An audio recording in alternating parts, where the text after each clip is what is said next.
Hey guys, what is up? Andaull here today, bringing you guys another cartoon creepypasta. So in this cartoon creepypasta, we are reading Max and Ruby 0004.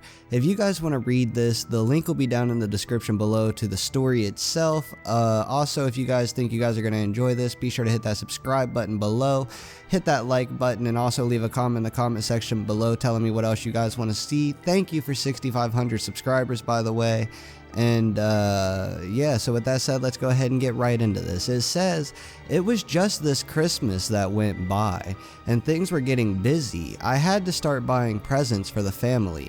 I had finished shopping, but I still needed to grab a present for my little cousin. She is not very hard to shop for since she is 4. She likes things like Peppa Pig and My Little Pony. She really liked, and I say liked for a reason, Max and Ruby. So when I decided to go looking for a present, I figured something like a Max and Ruby DVD would have been perfect, since she liked to watch it on a daily basis. However, Christmas meant that most of the online DVDs were sold out on most places. I went to look on eBay as well, but figured I could not trust what condition the DVDs would have been in, so I was stuck in a rut for a while until that package arrived. I was at home still scrolling for a stupid DVD until I heard the sound of something being pushed into my letterbox. I caught a hold of it before my dog did and looked at the package. It seemed to be wrapped fairly badly with what looked like grease marks and stains on it. Naturally, like anyone would, I decided to open the package. Inside was something that I could not explain. It was a Max and Ruby DVD, but I had not seen one like it online. It was like some little kid had drawn on the front cover with a marker. The title was just Max and Ruby with what looked like poorly drawn illustration of Max and Ruby on the front. There were no names or anything, but on the back it had a list of 4 episodes, all with blunt titles. Episode 0001, Episode 0002, Episode 0003, and Episode 0004. I gave the DVD a watch over, and to my surprise, the episodes were all perfect quality and seemed to have no flaws. It was as if it was a real DVD, just with a homemade cover. The only thing I thought was odd was the episode selection screen. The episode had names, but they were all called Max and Ruby 1, with the numbers being changed as it went down the list. The actual selection screen was just a plain white screen with black text with the episode list and nothing else. After giving it much thought, I decided to change the cover to something a little nicer by printing out a DVD cover that I had found on Google and tracked down the names of the episodes so they were labeled right. I left the episode list screen alone because I figured it was self-explanatory. Christmas went by and things were fine.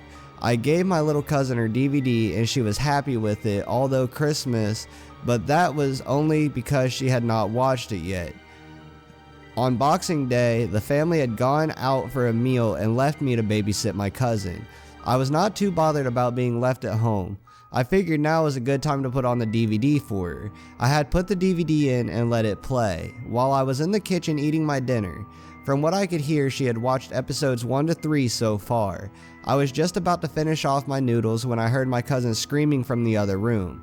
Dropping everything, I had ran into the living room and saw my cousin curled up on the floor screaming. I had looked up at the TV and I had felt my heart in my throat. What I caught a glimpse of was one of the most horrifying things I had ever seen. It was what appeared to be a frame of Max and Ruby standing next to each other in complete darkness, but what made it so horrible was their lack of faces. They had lost their noses and mouths, and their eyes were replaced with big black holes. The colors were a disgusting blood red, and there was faint static in the background. The sound was replaced with what sounded like the Max and Ruby theme playing backwards, with the faint sound of static in the mix of it all. It had to be the most disturbing thing I had ever seen, and it must have been on screen for at least 20 seconds before the screen went black and the DVD turned off, which alone was weird because DVDs do not usually turn off by themselves. I was able to calm my cousin down, telling her it was not real and she had just had a nightmare as she had fallen asleep in front of the DVD. However, I knew in my mind it was completely real. My parents had rung me up and told me they were going to be out all night, so this was going to be the best opportunity to look at this DVD more closely. I did not mention it to them, and as soon as they hung up, I grabbed the DVD and stuck it on my laptop. As soon as it loaded, I noticed that episode 0004 had now been replaced with "I Killed Mommy and Daddy," which sent a deep chill down my back. Since my cousin was now asleep, I plugged in my earbuds so she can sleep without having to hear anything. Normally an episode of Max and Ruby would have 3 short stories, but this episode only had 1. It started off quite lighthearted. Max and Ruby were playing tag in the garden and their parents were on the porch watching them play. However, something was off. The sound was playing in reverse and the parents' faces were that of sadness. It panned to the mother and father, and in a voice of deep sorrow the father spoke. "It's such a shame," he sighed. It then cut short to the sound of static and a loud scream, followed by the sound of 2 people choking. The sound felt so real it made me almost physically sick. The scene then switched to Max and Ruby standing in front of what looked like a gravestone labeled "R.I.P. Mommy and Daddy." The 2 of them had no faces. At this point there was also no sound apart from faint static. This scene remained on screen for about a minute and a half before it cut away into black. It then changed scene again, now showing Max and Ruby sitting in Ruby's room. Both of them were sobbing. The sobs were so realistic and heart-wrenching that it sounded like it was taken from a real person mourning. What happened next was probably the most distinguishing yet saddest thing I have ever witnessed. The scene had changed to Max sitting in his room. He was standing on a chair with a noose hanging from the ceiling.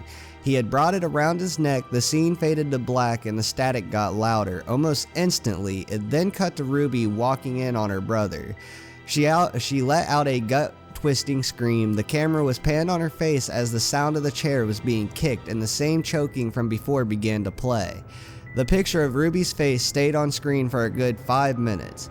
This time her eyes had returned as the same gaping holes. Ruby then started crying, and as before, there were no other facial features. The static slowly grew louder and drowned out the sound of her cries.